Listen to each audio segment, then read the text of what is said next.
Bonjour à tous. Voilà, nous pouvons prendre encore ce moment ce matin pour adorer notre Maman du ciel et adorer notre Sauveur, notre Jésus. Au nom du Père qui m'a créé, du Fils qui m'a sauvé et du Saint-Esprit qui me sanctifie. Amen. Jésus, je me plonge dans ta divine volonté ce matin et je te demande de tout faire en moi. Je te donne toute ma journée, tous mes gestes, tous mes pas, toutes mes paroles. Viens respirer à travers mes respirations, viens écouter à travers mes oreilles, viens faire battre mon cœur, viens parler à travers ma bouche, viens voilà, organiser toutes mes pensées en toi. Seigneur, viens dans tous mes mouvements, conscients et inconscients. Je te donne tout, Seigneur. Tout est pour toi. Tu es mon roi, tu es mon tout, tu es mon bien et je veux, voilà, je veux que tu puisses faire ta demeure en moi et que ma vie puisse te glorifier, Seigneur. Viens aussi prier à travers moi ce matin et lire les enseignements de ta maman. Viens éclairer mon cœur. Envoie-moi ton Esprit Saint, Seigneur. Je veux t'offrir cette prière et ce moment que je te donne ce matin, au nom de tous les hommes passés, présents et futurs, au nom de toutes les âmes du purgatoire, au nom de tous les agonisants, au nom de toutes les âmes qui te sont consacrées et au nom de tous les pécheurs obstinés. Reçois vraiment ma soif d'amour, ma soif d'être près de toi et ma soif de grandir dans ta divine volonté. Je voudrais te remercier au nom de tous les hommes, vraiment du premier jusqu'au dernier, de nous avoir donné ta maman. Ta maman qui est si tendre, si douce et qui veut vraiment à chaque instant nous hisser un peu plus proche du ciel. Merci Seigneur, merci de nous l'avoir donnée. Je veux la recouvrir avec tout ton amour uni au mien. Et pareillement, je veux te recouvrir de tout son amour uni au mien et je veux le faire au nom de tous les hommes, passés, présents et futurs. Je veux vous demander pardon à tous les deux pour toutes les offenses, voilà, que nous vous occasionnons par nos vies, par voilà, nos empêtrements dans nos volontés propres. Pardon pour les blasphèmes, pour les insultes, pour les mauvaises blagues, pour tout ce qui est sacrilège. Vraiment pardon au nom de tous. Alors aujourd'hui, nous pouvons prendre la parole du jour. Aujourd'hui, donc, nous sommes le 23 et donc c'est Saint Isidore de Séville qui nous dit ceci. Marie signifie lumière ou étoile de la mer, car Marie a mis au monde la lumière éternelle. Voilà, ce saint nous rappelle que Marie a vraiment une place terriblement importante, que c'est elle la mère de Dieu, la mère du Sauveur, celle qui a été choisie, qui a été purifiée en son germe pour nous offrir la lumière du monde. Merci Saint Isidore, je viens vraiment prendre toute ta vie dans ta divine volonté, toute ta vie et je viens la replonger dans la divine volonté de Jésus. Je viens tout refaire, tous tes actes, toutes tes paroles, voilà, tout depuis ta conception jusqu'à ta mort et je viens tout replonger dans l'acte unique et éternel de Jésus et je viens tout refaire pour t'offrir une sainteté divinisée et non plus humaine et pour voilà, que Dieu en soit encore plus glorifié. Alors nous avons Saint Jean-Gabriel, Père Boyre, qui nous dit ceci. C'est dans le sein de Marie que notre Seigneur a pris la forme humaine. De même, tous ceux qui veulent devenir les images de Jésus-Christ doivent être formés dans le sein spirituel de Marie. Eh bien, ce que nous dit ce Saint Jean-Gabriel, c'est que si nous voulons vraiment grandir en Jésus, vivre dans sa divine volonté et le laisser demeurer en nous, eh bien nous devons d'abord passer par Marie, qui est la voie royale pour arriver à Jésus. Merci Saint Jean-Gabriel de nous montrer ton amour et ta dévotion mariale. Nous voulons, pour te remercier, refaire toute ta vie dans la divine volonté de Jésus. Nous prenons tout depuis ta conception jusqu'à ton dernier souffle et nous replongeons tout dans la volonté divine de Jésus et nous refaisons tout. Nous réoffrons au Père, au Fils et au Saint-Esprit ta sainteté toute divinisée. Voilà, pour que toute gloire soit rendue à la Trinité. Nous pouvons bien sûr demander à ces deux saints, Saint Isidore et Saint Jean-Gabriel, d'intercéder pour nous ce matin, pour que nos cœurs s'ouvrent vraiment à la grâce et à la compréhension de ces belles leçons que Marie veut nous donner comme chaque matin, pour nous amener pas à pas dans la volonté de Jésus. Alors nous pouvons commencer comme chaque jour par la prière à Marie. Et je peux déjà vous informer qu'aujourd'hui, il y a plusieurs méditations optionnelles. Donc je vais les faire, je vais essayer. Donc je pense qu'il y en a 3 ou 4. Et donc vous pouvez en choisir une. Voilà. Marie nous propose de méditer de différentes manières ce jour. Reine Immaculée, ma Mère du ciel, je viens sur tes genoux maternels, comme ton enfant chéri. Je m'abandonne dans tes bras, et je te demande avec les soupirs les plus ardents, en ce mois qui t'est consacré, la plus grande grâce qui soit, celle de me permettre de vivre dans le royaume de la divine volonté. Maman, tu vois, ça fait maintenant 23 jours que nous venons, avec constance et amour, nous jeter à tes pieds pour recevoir tes enseignements. Que cela vraiment te montre notre volonté d'abandonner justement notre volonté propre et de vivre uniquement par Jésus, pour Jésus et en Jésus. Que notre vie puisse vraiment être lumière ici dans ce monde de ténèbres. Sainte Maman, toi qui es la reine de ce royaume, admets-moi comme ton enfant pour y vivre, qu'il ne soit plus un royaume désert, mais qu'il soit peuplé de tes enfants. Je me confie donc à toi, Reine toute-puissante, afin que tu guides mes pas dans le royaume de la divine volonté. Ma main dans ta main maternelle, tu me guideras entièrement, afin de vivre pour toujours dans la volonté divine. Tu seras ma mère, et à ce titre, je te remets ma volonté propre pour que tu me l'échanges contre la divine volonté de ton Fils, et qu'ainsi je sois assurée de ne jamais sortir de son royaume. Je te prie donc de m'éclairer pour me faire comprendre ce que signifie volonté de Dieu. Éclaire-moi, Marie, j'ai vraiment besoin de tes lumières, j'ai besoin que tu me prennes par la main et que, voilà, tu m'amènes pas à pas vraiment dans les bras de Jésus. Je te salue Marie, pleine de grâce, le Seigneur est avec toi, tu es bénie entre toutes les femmes, et Jésus ton Fils est béni. Sainte Marie, Mère de Dieu, prie pour nous pauvres pécheurs, maintenant et à l'heure de notre mort. Amen. Alors, nous pouvons faire la première méditation du 23e jour.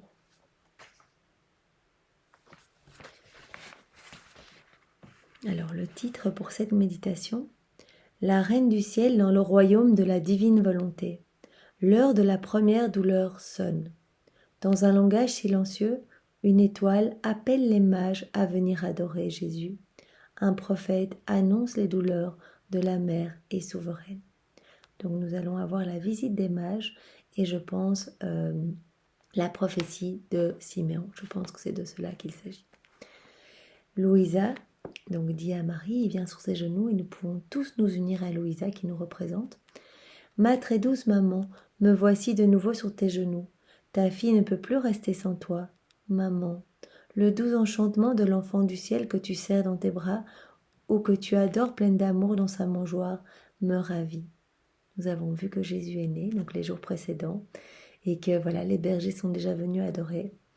Et Marie nous appelait à venir plusieurs fois pendant la journée en pensée, eh bien nous prosterner et adorer à notre tour Jésus, l'embrasser, lui donner notre volonté en cadeau et lui demander de nous donner sa volonté propre. À cet instant, je réalise que ton heureuse destinée et que le petit roi Jésus lui-même ne sont rien d'autre que les fruits et les gages, doux et précieux, de ce divin fiat qui établit son règne en toi. Maman, donne-moi ta parole que tu emploieras toute ta puissance à former en moi le royaume de la divine volonté.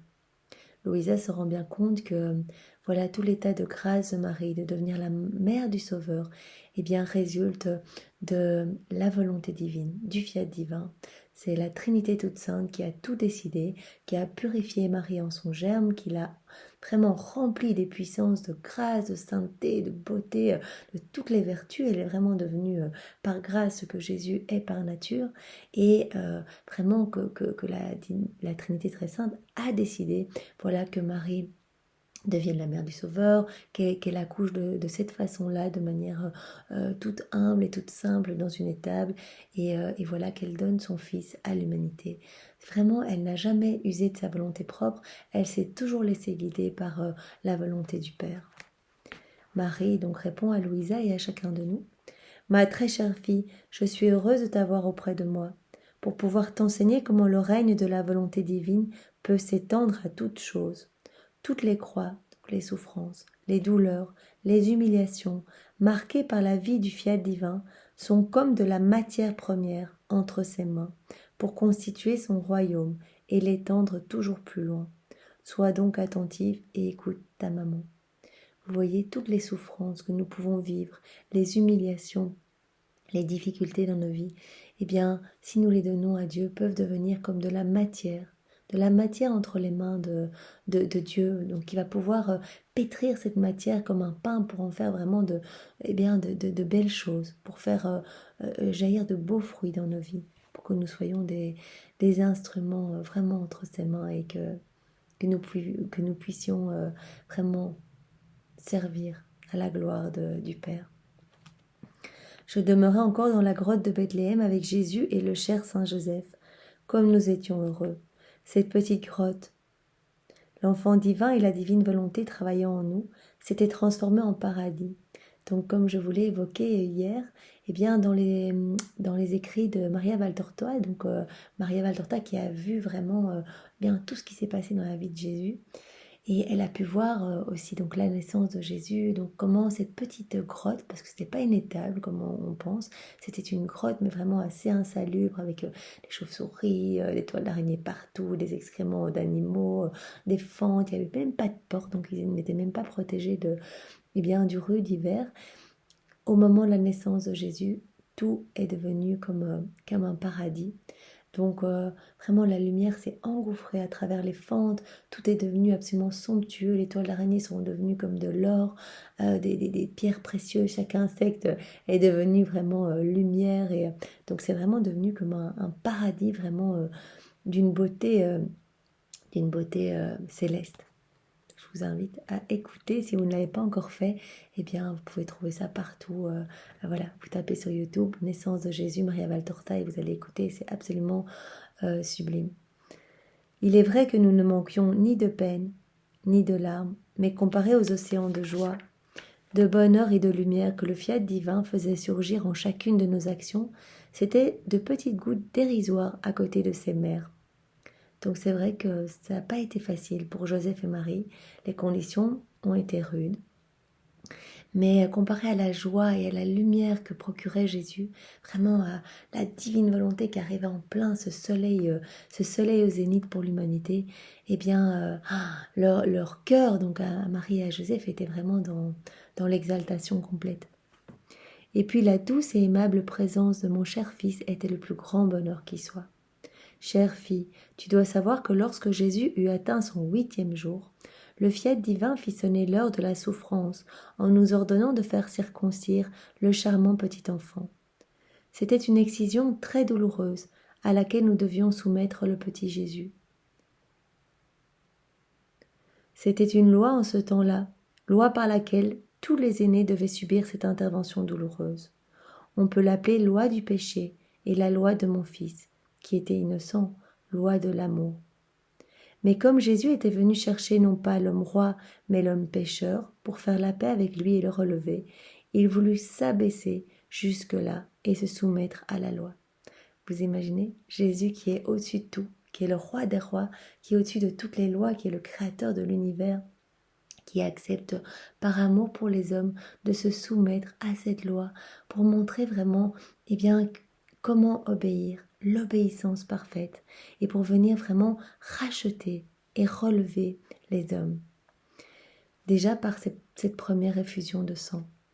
Ma fille, Saint Joseph et moi-même avons éprouvé un frémissement de douleur au moment où, courageusement et sans hésiter, nous avons appelé le ministre, et pendant qu'on circoncisait l'enfant de façon très pénible, sous l'effet de cette grande douleur, Jésus pleura et se réfugia dans mes bras en me réclamant secours. Saint Joseph et moi avons mêlé nos larmes aux siennes. Nous avons recueilli les premières gouttes de son sang versé par amour des créatures. On lui donna le nom de Jésus, nom puissant qui ferait trembler le ciel et la terre, et jusqu'à l'enfer, nom qui deviendrait pour chaque cœur le remède, la protection et le soutien. Ça me fait penser, dans les 15 oraisons de Sainte Brigitte, donc elles sont suivies par les 7 Pater Noster et les 7 Ave Maria, la première étape, eh bien, Sainte Brigitte a reçu donc la révélation d'adorer donc les 7 effusions de sang de Jésus. Et la première est l'effusion de sang lors de sa circoncision. Et elle dit, voilà, Père éternel, par les mains immaculées de Marie, le divin cœur de Jésus, reçoit l'effusion de sang de Jésus au moment de sa circoncision. Et reçoit cela pour expier tous nos premiers péchés de la jeunesse, nos péchés mortels, les nôtres et ceux de notre famille. Et nous te demandons vraiment l'innocence. Donc vraiment ce sang a servi à expier eh bien, nos premiers péchés de jeunesse, nos premiers péchés mortels. Et donc vraiment, il vient verser ce sang, ces premières gouttes de sang, pour comme remède et comme protection et comme soutien. Chaque goutte de sang versée de Jésus, eh bien, sert à nous nettoyer et voilà, à faire rentrer notre âme un peu plus dans le salut. Or, ma fille, cette coupure était l'image même de la coupure cruelle que l'homme s'était faite à l'âme, en suivant sa propre volonté. Mon cher fils est soumis à cette excision pour guérir cette profonde coupure due aux volontés humaines, pour guérir de son sang les blessures innombrables du péché que le poison de la volonté humaine a produit chez les créatures. Vous voyez, de par notre coupure à Dieu, lorsque nous nous sommes séparés volontairement de Dieu, eh bien c'est comme si nous avions entaillé notre âme. Vraiment, de par notre volonté propre, nous nous sommes séparés, nous nous sommes blessés. Et Jésus a voulu, par cette blessure, voilà, lorsqu'il avait 8 jours, tout petit bébé, eh bien réparer ce premier péché mortel de nous séparer de Dieu. Chaque acte de sa propre volonté est une coupure que l'on fait, une plaie qu'on ouvre. Et l'enfant Jésus, par cette excision douloureuse, a voulu préparer le remède à toutes les blessures humaines. Par ce sang, eh bien, il nous propose un baume pour chacune de nos blessures, résultant de notre amour-propre, de notre volonté propre. Vous voyez, nous nous blessons quand nous faisons les choses sans Dieu. Eh bien, nous blessons notre âme, nous blessons les autres, nous blessons Dieu. Et Jésus, en passant par ce moment douloureux de l'excision, eh bien, a choisi vraiment... a choisi de venir nous offrir ce baume d'amour, ce baume de réparation que nous avons la possibilité de mettre sur nos plaies. Ma fille, voici maintenant un autre sujet d'étonnement. Une étoile inconnue se met à briller dans la voûte des cieux, et de sa clarté, elle va chercher des adorateurs pour les conduire jusqu'à l'enfant Jésus, afin qu'ils le reconnaissent et l'adorent. Donc ce sont les rois mages. 3 personnages, à bonne distance de là, en sont frappés et remplis de cette suprême lumière. Ils suivent l'étoile qui les conduit jusque dans la grotte de Bethléem, au pied de l'enfant Jésus. Mais quelle ne fut pas la surprise de ces 3 rois mages en reconnaissant dans cet enfant divin le roi du ciel et de la terre, celui qui venait pour aimer et sauver le monde entier. Pendant que les mages l'adoraient, tout ravis par sa beauté céleste, l'enfant leur manifesta sa divinité, en dehors de sa frêle humanité de chair. La grotte se changea alors en paradis, au point que les mages ne pouvaient plus s'arracher aux pieds de l'enfant divin, jusqu'à ce que sa lumière de sa divinité se voilât, à nouveau, cachée sous l'apparence de sa simple humanité. Vous voyez, vraiment, les mages ont pu voir la lumière de la divinité à travers ce tout petit bébé. Et donc, ils n'arrivaient plus à partir, ils étaient vraiment subjugués et ils se sont prosternés, ils n'arrivaient plus à partir. Et à un moment, voilà, Jésus a repris toute cette grande lumière de divinité en lui pour vraiment laisser les mages pouvoir s'en aller, sinon ils n'auraient pas pu partir. Pendant que les mages l'adoraient, donc tout ravis par sa beauté, l'enfant leur manifesta donc sa divinité en dehors de sa frêle humanité de chair. La grotte se changea alors en paradis, au point que les mages ne pouvaient plus s'arracher aux pieds de l'enfant, jusqu'à ce que la lumière de sa divinité se voilât à nouveau, cachée sous l'apparence de sa simple humanité. Et moi, remplissant mon rôle de mère, je leur parlais longuement de la descente du Verbe et les fortifiais dans la foi, l'espérance et la charité, que symbolisait leur cadeau offert à Jésus. Vous savez, donc la myrrhe, l'encens, et je ne sais plus quel était le 3e cadeau, eh bien ça symbolisait la foi, l'espérance et la charité. Donc vraiment, ils donnent leur cadeau, symbolisme vraiment de, voilà, ils donnent leur foi, leur espérance, la charité, et en échange, eh bien Marie leur donne une foi toute divinisée, une espérance toute divinisée et une charité toute divinisée. Puis, pleins de joie, les mages se retirèrent et repartirent dans leur contrée lointaine pour devenir à leur tour les premiers propagateurs de la bonne nouvelle.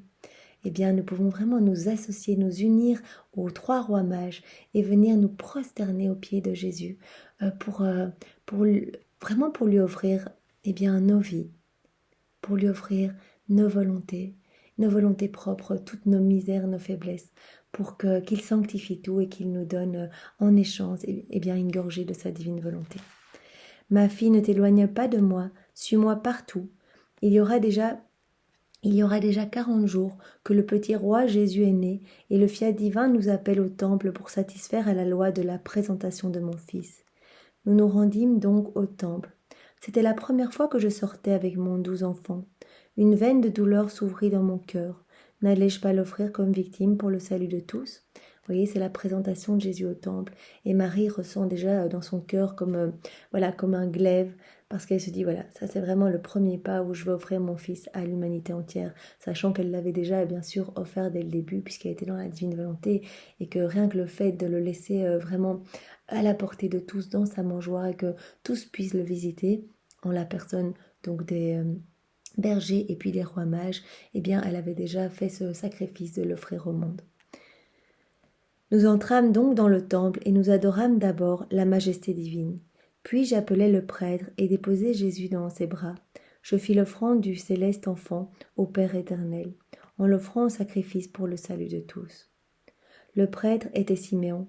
J'avais à peine déposé Jésus dans ses bras qu'il reconnut en lui le Verbe divin, et il exulta d'une joie immense. Vous vous rappelez, il a dit, voilà, maintenant, mon Dieu, tu peux laisser ton serviteur s'en aller parce que j'ai vu de mes yeux eh bien, le Sauveur. Donc il prophétise déjà que Jésus va être le Messie, le Sauveur, est le Messie, le Sauveur. Et il prophétise aussi après en annonçant toutes les douleurs de Marie.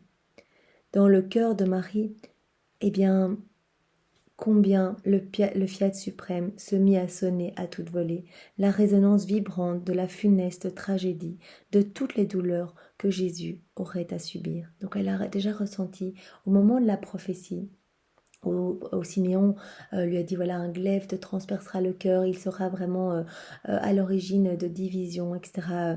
Voilà, il sera la chute d'un grand nombre, mais le salut aussi d'un grand nombre. Ce qui me transperça le cœur, ce furent les paroles que me dit le saint prophète. Ce cher enfant sera le salut et la cause de la chute d'un grand nombre, et il sera signe de contradiction. Si le divin vouloir ne m'avait pas alors soutenue, eh bien, je serais morte purement et simplement de douleur sur le champ. Au contraire. Donc vraiment, elle ressent le glaive et elle voit vraiment toute la destinée. Elle voit déjà à ce moment-là, eh bien, la condamnation de Jésus, les moqueries, tout ce que Jésus eh bien, aura à subir. Elle le sent dans son cœur et ça lui transperce l'âme. Et elle en serait morte si la divine volonté ne l'avait pas soutenue. Donc la divine volonté me donna la vie et s'en servit pour former en moi, à l'intérieur du royaume de la divine volonté, le royaume des douleurs. Ainsi, au droit de mère que j'avais sur tous, venait s'ajouter le droit de mère et de reine de toutes les douleurs. Oui, avec mes douleurs, j'ai acquis la petite pièce pour payer les dettes de mes enfants, et même de mes enfants les plus ingrats.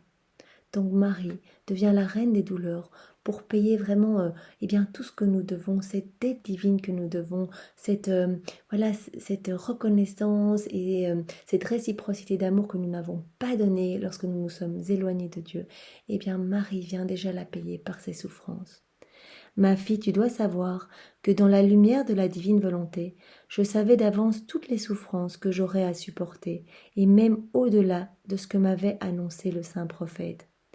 Mais en cet acte si solennel de l'offrande de mon fils, et à me l'entendre redire, je me sentis tellement transpercée que mon cœur se mit à saigner, et mon âme en fut profondément déchirée. Eh bien Marie, je veux vraiment me placer tout près de toi et te couvrir de mon amour, te couvrir des belles paroles de Jésus, de sa douceur, vraiment pour te consoler. Et je veux te consoler au nom de tous les hommes passés, présents et futurs. Et je veux te remercier vraiment au nom de toute l'humanité. Écoute maintenant ta maman. Dans tes épreuves, dans tout ce que tu rencontreras de pénible, ce qui ne te manque pas, eh bien ne sois jamais abattu, mais avec un amour héroïque, fais que le vouloir divin prenne sa place royale au cœur même de tes épreuves, afin qu'il les change en petite monnaie d'une valeur infinie. Avec ces pièces, tu pourras payer les dettes de tes frères pour les racheter de l'esclavage de la volonté humaine, et les faire entrer en enfants libres dans le royaume du divin fiat. Marie nous appelle vraiment à la suivre. Elle qui n'a été que souffrance pendant toute sa vie, qui a accepté tout ça vraiment pour sauver nos âmes, eh bien elle nous appelle à accepter nos épreuves et nos souffrances et à les offrir à Jésus, à les unir aux souffrances de Marie, à les unir aux souffrances de Jésus et à les offrir pour le salut de nos frères et sœurs. Parce que Jésus va pouvoir, eh bien, à travers nos souffrances, sauver beaucoup d'âmes, aller sauver les âmes du purgatoire, etc.